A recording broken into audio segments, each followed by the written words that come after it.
হে মুসলমান বাবারা ভাইরা আমার, একটু ধ্যান দাও।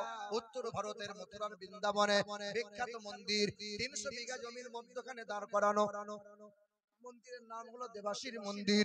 ওই মন্দিরে ব্রাহ্মণ হলেন তিনি ডক্টর শিবশক্তি সরোজি যিনি। মুসলমান বাবারা ভাইরা আমার, ওই ব্রাহ্মণ মানুষটা বাহবা নেওয়ার জন্য কোরআনটা ছিঁড়েছিল। হিন্দু সমাজের মানুষেরা বড় সুনাম করেছিল, বাহবা দিয়েছিল। আল্লাহ কারো ছাড় দেয় কিন্তু ছেড়ে দেয় না। কারো প্রতি আল্লাহর গজব নামিয়ে দেয়। কাউকে যে কোরআনের সঙ্গে বেয়াদবি করেছে, আবার কোরআন তার বুকে আল্লাহ উঠিয়ে দেয়। ইদুল্লু বিহি কাসীরা ওয়া ইয়াহদি বিহি কাসীরা আমা ইউদিল্লু বিহি ইল্লাল ফাসিকিন। এই কোরআন পড়ে কতজন মুমিন হলো, এই কোরআন পড়ে খাজা বাবা হয়ে গেল, এই কোরআন পড়ে বড় পীর হয়ে গেল, এই কোরআন পড়ে বাবা নিজামউদ্দিন হয়ে গেল, এই কোরআন পড়ে বাবা কুতুবউদ্দিন হয়ে গেল, এই কোরআন পড়ে বাবা শামসুদ্দিন পানিপতি রহমাতুল্লাহ আলাইহি হয়ে গেল, এই কোরআন পড়ে বাবা ফরিদউদ্দিন গঞ্জে সাকার হয়ে গেল, এই কোরআন পড়ে খাজা আহমদ খাজা বাহুউদ্দিন নকশবন্দি হয়ে গেল, এই কোরআন পড়ে খাজা শেখ আহমদ সিরহান্দি হয়ে গেল। এই কোরআন পড়ো, কোরআনটা রিসার্চ করো, কোরআন পড়ে কত মানুষ আল্লাহর ওলি হয়, আবার কোরআন পড়ে কত মানুষ পথভ্রষ্ট হয়ে যায়। বলতে পারবে যে বাংলার জমিনে সর্বপ্রথমে কোরআনের অনুবাদ কে করেছিল? কে? হ্যাঁ হ্যাঁ, আর কেউ জানা আছে? কারো জানা আছে? এই যে গিরিশচন্দ্র সেন। এরকম বহু জায়গায় বহু মানুষ জানে যে বাংলার জমিনে কোরআনের অনুবাদ করেছিল সর্বপ্রথমে গিরিশচন্দ্র। আচ্ছা বলুন তো, হিন্দু না মুসলমান? নাম শুনে কি মনে হচ্ছে? আচ্ছা, অমুসলিম একজন কোরআনটা খুব সহজ একটা কিতাব। বলো, কোরআন আপনি এই বয়সে যদি পড়তে চান তো আপনার দাঁত খুলে যাবে। কি বলছেন বলেন না? হায় হায় হায় হায়, ইতিহাস জানা নাই। নওজোয়ান যুবকেরা আর ক্যামেরা হচ্ছে, ইউটিউবাররা ঘোষণা করে দিও, জানিয়ে দিও 1808 সালে এই কোরআনের আংশিক অনুবাদ করেছিলেন যিনি, আমিরউদ্দিন বসুনিয়া, তার নাম ছিল মুসলমান। আর গিরিশচন্দ্র সেনের জন্ম হয়েছিল 1835 সালে। তবে 1836 সালে পূর্ণাঙ্গ কোরআনের অনুবাদ হয়ে গেল, করলেন যিনি মৌলভী নঈমউদ্দিন, তার নাম। তবে 1886 সালে এই কোরআনের প্রথম প্রকাশ বাংলাতে হলো। প্রকাশক হিসেবে ছিলেন যিনি, গিরিশচন্দ্র সেন। তিনি অর্থের টানে, অর্থের অভাবে অর্থ রুজি রোজগারের জন্য কোরআনের প্রকাশক হয়েছিলেন। অর্থাৎ তিনি অনুবাদক নন, তিনি প্রকাশক ছিলেন। এটা মনে রাখতে হবে আমাদের। অনুবাদক আলাদা জিনিস, কোথা আকাশ কোথা জমিন। মুসলমান বাবাজিরা ভাইরা আমার, ওই মানুষটা কোরআন ছেড়ে দিয়েছিল। 1 মাস 4 মাস 6 মাস চলে গেল, 1 বছর কেটে গেল, 2 বছর কেটে গেল। কয়েক বছর চলে যাওয়ার পর ওই মানুষটা দিল্লির বিমানবন্দরে দাঁড়িয়েছিল। একটা বিমান থমকে গেল, বিমানের সিঁড়ি ধরে কিছু মানুষ আসতেছিল। জিজ্ঞাসা করে, বাবা আপনারা কারা? বলে, আমরা হাজী সাহেব মক্কা মদিনা থেকে আসছি বাবা। বলে, আপনাদের হাতে কি? বলে, পানি। বলে, এটা কোন পানি? আপনার দেশে কি পানি নাই? বলে, এই পানি সাধারণ কোন পানি নয়, এ পানি হলো জমজমের পানি। বলে, জমজমের পানি? বলে, বিশ্বের 1 নম্বরের পানি হলো জমজম। বলেন তো বাপ, বিশ্বের 1 নম্বর শহরের নাম কি? হ্যাঁ, মদিনাতুল মুনাওয়ারা। বলো তো, বিশ্বের 1 নম্বরে পালোয়ানের নাম কি? মাওলায়ে আলী। বলো তো, বিশ্বের 1 নম্বরে পাহাড়, আর এই পাহাড় মর্যাদাপূর্ণ পাহাড়ের নাম কি? সাফা মারওয়া। বিশ্বের 1 নম্বর শহীদের নাম কি? ইমামে হুসাইন। বিশ্বের 1 নম্বরে মহান নেতা নবী মুহাম্মদুর রাসূলুল্লাহ। সাহাবারা জিজ্ঞাসা করেছিলেন, হুজুর এই জমজম পানির উৎস কোথা থেকে? বলে, হাউজে কাউসার থেকে। বলে, সুবহানাল্লাহ। বলে, হাজী সাহেবদেরকে বলে, হাজী সাহেব এই পানিটা জমজম। বলে, জমজমের পানিটা কি? বলে, এই পানি যদি রেগুলার কোনো মানুষ পান করে তাহলে লিভারে গ্যাস্ট্রিক আলসার হবে না। নবীজির এক হাদিস থেকে পাওয়া যায়, এই যে মুরব্বী বাপরা শুনে রেখে দেন, যদি কোনো হাজি বান্দা জমজমের পানি আপনাকে দেয়, ওই পানি একটু যত্ন করে রাখবেন। যদি কোনো মানুষের লিভারের রোগ ভালো হচ্ছে না, গ্যাস্ট্রিক ভালো হয় না, আলসার ভালো হয় না, মহিলাদের বাদক ভালো হয় না, সাদা সিরাপ ভালো হয় না, জমজমের পানি 40 দিন পান করবেন। প্রতিদিন সকালে খালি পেটে পান করবেন তো 40 বার সূরা ফাতিহা পাঠ করবেন। সূরা ফাতিহা 40 বার পাঠ করে জমজমের পানি পান করবেন। 40 দিনের এই আমল করলে পরে আল্লাহ পাক লিভারের রোগকে শিফা দান করে দেবেন। বলো সুবহানাল্লাহ। ব্রাহ্মণ বললেন, এই পানিটা কি দেওয়া যাবে? তো নেন, একটু নেন।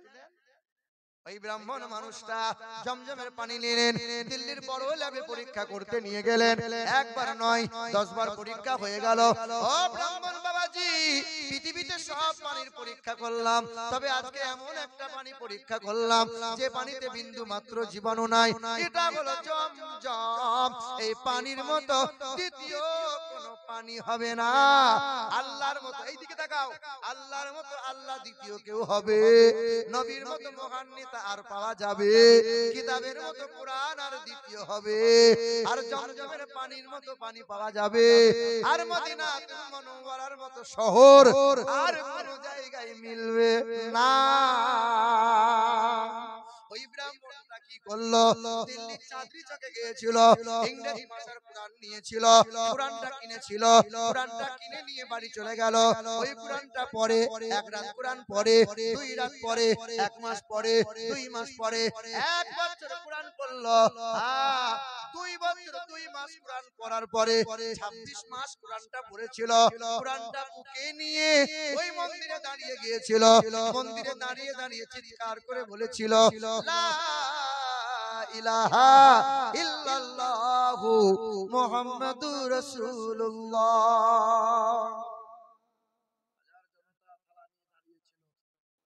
সবাই অবাক হয়ে বলেছিল, ব্রাহ্মণ তুমি দাঁড়াইয়ে দাঁড়াইয়ে কালেমা পড়লে কেন? সেদিন ব্রাহ্মণটা বলেছিল, বেদ বললাম, রামায়ণ পড়লাম, আমি সর্ব জায়গাতে নবী নবী নবীজির গুণগান পেলাম, নবী ছাড়া কোনো গতি নাই। কি পেয়েছো তুমি? বলে বেদে লেখা আছে, ইথং কৌলগত প্রায়ে জনি সুপর ধর্মনি ধর্মত্তনাই শাসেন ভগবান বতরিষ্যতি অষ্টগুণ পুরসংদীপ জন্তি কৌলং চ প্রজ্ঞা চ প্রক্রম চ বহুভাষিতা চ দানং যথা শক্তি কৃতজ্ঞতা চ। পৃথিবীর জমিনে অষ্টগুণে গুণান্বিত হবেন তিনি, তিনি হবেন বিশ্বের মহান নেতা, তিনি হবেন জগৎগুরু কল্যাণকর্তা নবী মুহাম্মদ রাসূলুল্লাহ। লা ইলাহা হরতি পাপম ইল্লু ইলাহা পরম পদম জন্ম বৈকুণ্ঠ পরবাপ ইনতিত জপি নামে মুহাম্মাদান। পৃথিবীর হিন্দু হও, খ্রিস্টান হও, আদিবাসী নাসারা হও, তোমরা যদি কল্যাণ কামিয়াবি লাভ করতে চাও, জন্ম বৈকুণ্ঠ পরবাপ ইনতিত জপি নামে মুহাম্মাদান। জন্মের পর থেকে শেষ নিঃশ্বাস পর্যন্ত নবীর আদর্শের মালা গলায় ঝুলাইয়ে নাও। আদর্শ ফলো করবো কার? বলো বলো। চুল কাটে তো চারিদিকটা এরকম করেছে আর মধ্যখানে ঠাড়ো করেছে, মনে হচ্ছে গরু চুরি করেছে। আমরা ছোটবেলায় দেখতাম যারা গরু ছাগল চুরি করতো, ধরা পড়ে যেত, গাছে বাঁধতো আর চারিদিকটা নেড়া করে মধ্যখানে রেখে দিত। দেখলেই মনে হয় শালা গরু চুরি করেছে। হায় হায়, রাগ করিও না বাপ, কষ্ট নিও না। ছেলেগুলো এরকম হলো। তোমরা যুবকরা যদি একবার সেলুনওয়ালাকে বলতে, এই সেলুনওয়ালা, চুল তো কাটলি বিরাট কোহলির মতন, চুল তো কাটলি গজনি, চুল তো আর সব কি কি সব বলে, এমন এমন কাটলি, আজকে চুলটা নবী মুহাম্মদ রাসূলুল্লাহর মতো কেটে দে না। দেখবে তোমার এলাকার যত সেলুনওয়ালা আছে মাথার তার ছিঁড়ে যাবে। ওর সব কাটিং জানা আছে, নবীজির কাটিং তার জানা। তুমি কাটতে আর বলতে, আল্লাহ তোমার নবীর মুহাব্বতে কেটেছে, আল্লাহ জীবনে তো ভালো কাজ একটাও করতে পারি নাই। তাকাও ওমরে ফারুক, ওমরে ফারুক, আবু বকর, খুব গরম গো, ঠান্ডা পানি মিশিয়ে দাও, জিভ পুড়িয়ে যাবে। আজকে পান খেয়ে ঠোঁট পুড়ে গেছে আমার। না পান খাওয়া বলতে গাড়ি চালাচ্ছিলাম আমি, আজকে রাত জায়গা শুনলে তো ঘুম ঘুম লাগে, তো কোনো কোনো সময় মিষ্টি পান খেতে হয়। জর্দা টর্দা খাই না, তো এমন করে চুন দিয়েছে বুঝলেন, 7 দিন পরে আজকে পান খেলাম তো বুঝেছি আর পুড়ে গেছে গাল। আল্লাহু আকবার, বিসমিল্লাহির রহমানির রহিম। একবার দরুদ শরীফ পড়েন, আল্লাহুম্মা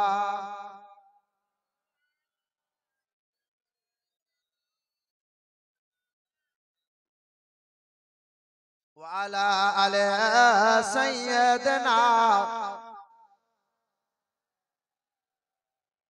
সাল্লাল্লাহু তাআলা আলাইহি ওয়াসাল্লাম। কি কথা বলছিলাম গো? ওমরে ফারুক আবু বকরকে বলছেন, ভাই আবু বকর সিদ্দিক রাদিয়াল্লাহু তাআলা আনহু, তোমার এক রাতের আমল আমাকে দেবে ভাই? আমার জীবনের সব আমল আমি তোমাকে দিয়ে দেবো, দাও না?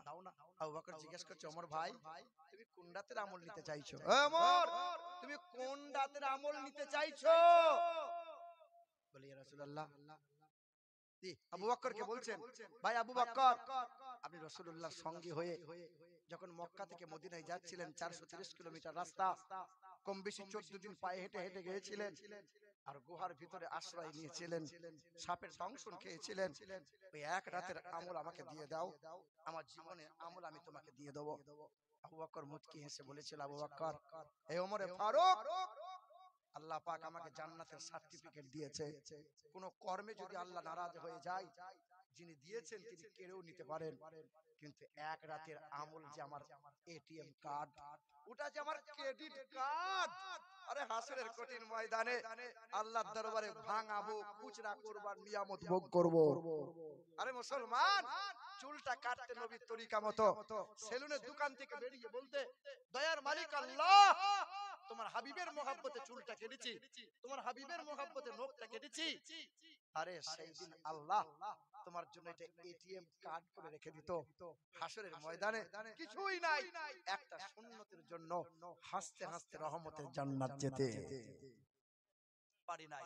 শোনো, ওই ব্রাহ্মণ মানুষটা কালেমা পড়েছিল, মন্দিরে দাঁড়িয়ে কালেমা পড়েছিল, কালেমা, হাজার হাজার জনতা ওই মন্দিরে পূজারীকে লাথি মেরেছিল, জুতা করে মেরেছিল, রক্ত মাখা চেহারা নিয়ে গলার পৈতেটা মন্দিরের দরজায় খুলে কোরআনটা বুকে নিয়ে দরজা থেকে বেরিয়ে গেল, ছুটে গিয়ে বাবার সামনে দরজায় আওয়াজ দিয়েছে, বাবা, বাবা মা ছুটে এসে বলছে, খোকা কাতর কণ্ঠে আওয়াজ দিলি আজকে?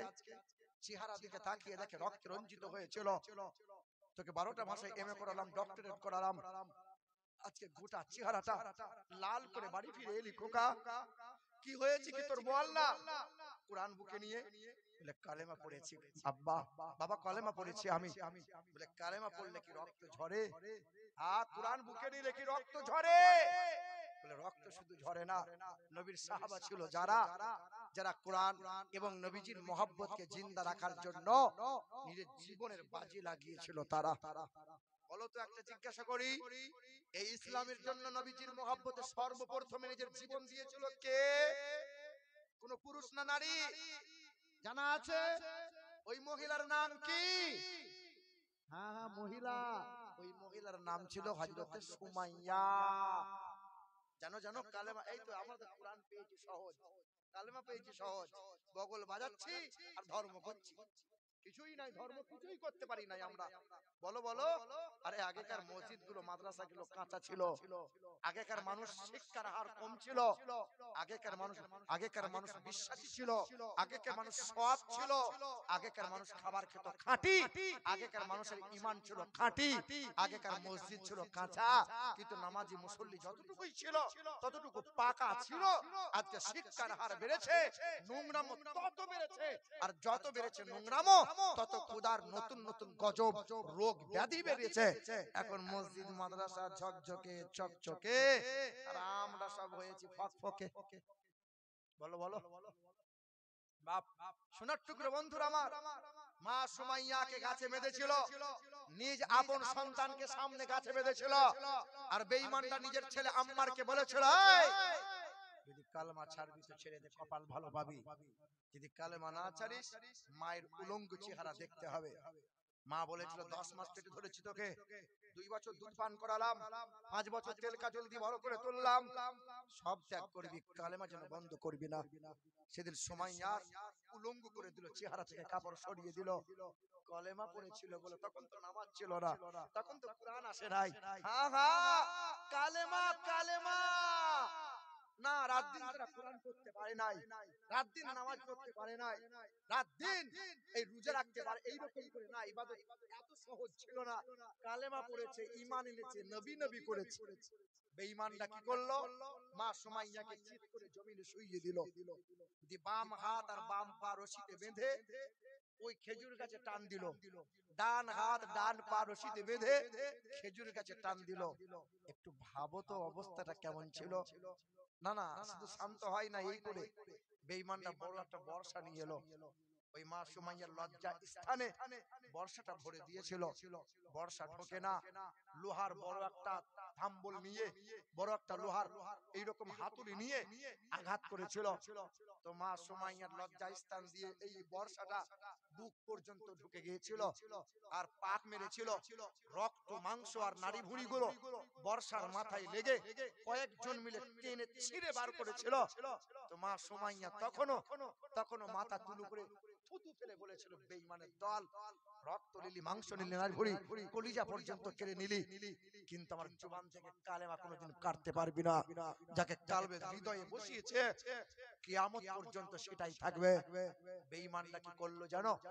বেঈমানরা এই রশিটা, এই যে খেজুর গাছের রশিটা খুলে ঘোড়ার পিঠে বেঁধেছিল, ডান দিকে রশিটা খুলে ঘোড়ার পিঠে বেঁধেছিল, দুই দিকে দুই রশি ঘোড়ার পিঠে বেঁধে দিল, একই সঙ্গে দুই ঘোড়াকে চাবুক মেরেছিল, দুই দিকে দুই ঘোড়া দ্রুত গতিতে বেরিয়ে চলে গেল।